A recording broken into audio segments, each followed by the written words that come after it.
안녕하세요. 반갑습니다. 과외 없이 정시로 두 아들 모두 의치대 보낸 아빠입니다. 오늘은 19번째 방송으로 아이들이 공부에 재미를 붙일 수 있는 방법 4가지 중 첫 번째로 모방하기, 따라하기에 대해서 여러분들에게 이야기해 보도록 하겠습니다. 우리 인간은 모방의 동물이라고 하죠. 인간은 성장 단계에서 유아기 때가 모방하기, 따라하기에 아주 특화된 시기라고 합니다. 제가 어릴 때만 하더라도 그때는 3, 4대가 모여 사는 대가족 시절이었죠. 그 시절에는 서로 부모가 농사일이나 또 맞벌이로 아이들을 못 챙겨주더라도 집에서 할아버지, 할머니가 옛날 이야기를 통해서 교육을 시키거나 아니면 삼촌 내지 고모, 이모, 심지어 여러 형제간이 많았으니까 그 형과 누나의 공부 내지 책을 통해서 따라할 수가 있었습니다. 그렇지만 지금 부모, 자식 2대만 살고 있는 거기다가 애도 한두 명이 보통인 요즘의 부모님들은 가장 명심해야 될 것이 있습니다. 지금의 아이들은 유아기 때 부모님만 보고 부모가 하는 행동을 거의 무조건적으로 따라 한다는 것이에요. 대가족 시절에는 조부모, 그리고 삼촌, 고모, 이모, 그리고 형, 누나들이 아이의 육아를 분담을 했었어요. 근데 지금은 어떻게 해요? 오직 부모가 애들을 양육, 대부분이 그렇죠. 한다는 겁니다. 그만큼 부모의 역할이 몇 배나 중요해졌다는 겁니다. 부모가 퇴근해서 집에서 아이들과 어떤 생활 태도를 갖느냐에 따라서 아이의 공부 내지는 아이의 인생 전체가 달려 있다고 해도 과언이 아닐 겁니다.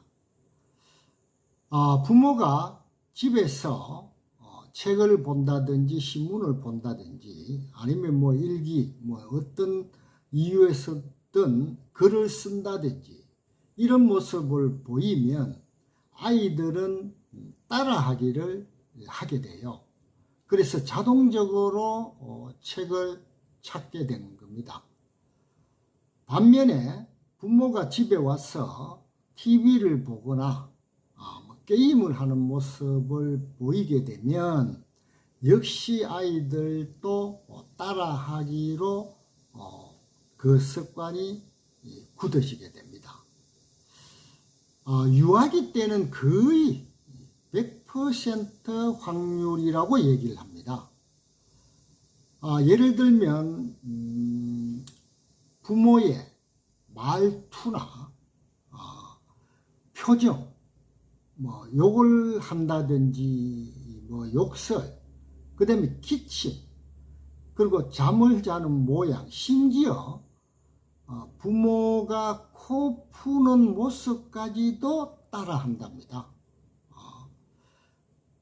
그래서 만약에 부모가 책을 계속 보다 보면 부모도 아이도 모두 책을 이제 가까이 하게 되겠죠. 가까이 하게 되어 아이는 자동적으로 공부에 재미를 붙이게 되는 겁니다. 오늘 말씀 제가 드리는 모방하기, 따라하기의 방법은 부모가 확고한 의지와 노력이 없으면 사실 성공하기가 어렵습니다. 이러한 모방하기, 따라하기는 습관이 되면 선순환으로 작용을 합니다.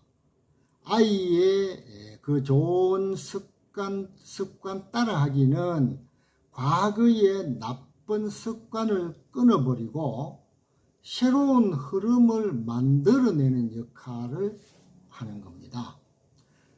그 흐름은 새로운 물결을 만들어내어 그 밑에 자식으로 대를 이어서 흘러가게 되는 것이에요. 한마디로 좋은 유전자 변이가 일어난다고 볼 수 있습니다. 부모 자신은 전혀 TV나 보고 게임이나 하면서 노력하지를 않으면서 자식이 잘 되기를 바라는 것은 연목구어라는 말이 있죠. 나무에 올라 고기를 얻는 것과 똑같습니다. 자식의 문제는 저는 거의 대부분 부모의 책임이라고 생각을 합니다. 부모가 먼저 반성하고 고치게 되면 아이도 그대로 따라하는 거예요.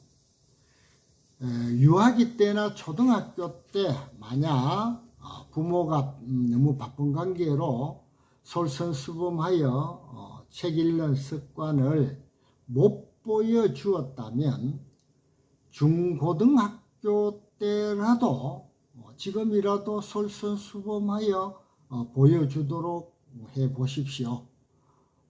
그러면 우리가 우보천리라는 말이 있죠.